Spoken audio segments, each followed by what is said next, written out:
আসসালামু আলাইকুম। আপনারা জামিন নিয়ে অনেক সময় নানা ধরনের বিভ্রান্তির মধ্যে থাকেন।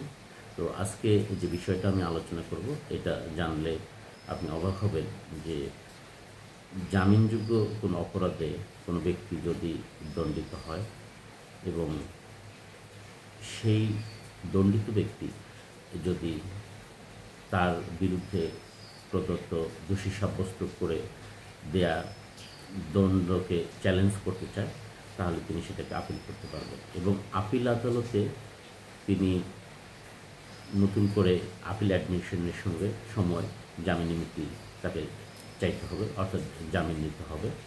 এই জামিন নেওয়ার ক্ষেত্রে যেহেতু আসামি বা জামিনযোগ্য অপরাধে দণ্ডিত হয়েছে, তাই তিনি এখানেও এই অপরাধটিকে জামিনযোগ্য হিসেবে দাবি করে জামিন মুক্তির আদেশ চাইতে পারবেন এবং এই সাবমিশনের সমর্থনে আপনি হাতা and others versus Bangladesh reported in 20 DLR high court division page 7 এই মামলাটার রেফার করতে পারেন।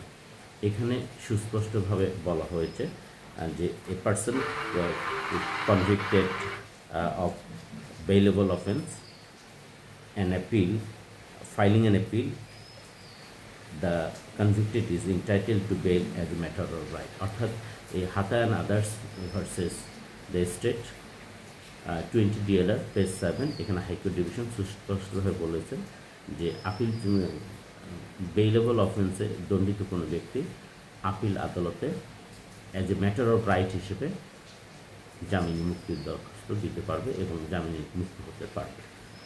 Thank you for watching this video. যারা আমাদের বাদল্লা একাডেমি পরিচালিত আইনজীবী প্রশিক্ষণ কার্যক্রমে অংশগ্রহণ করতে চান, আপনারা আমাদের ফেসবুক পেজ ফলো করতে পারেন, আমাদের ইউটিউব চ্যানেল আজ সাবস্ক্রাইব করতে পারেন। এ ধরনের ছোটো ছোটো ভিডিও পেতে আপনারা আমাদের সঙ্গে থাকুন এবং যারা অল্প সময় দক্ষ আইনজীবী হতে চান তাদেরকেও আমি আহ্বান জানাচ্ছি, আমাদের সঙ্গে থাকুন, আপনার স্বপ্ন সারথি হওয়ার সুযোগ দিন।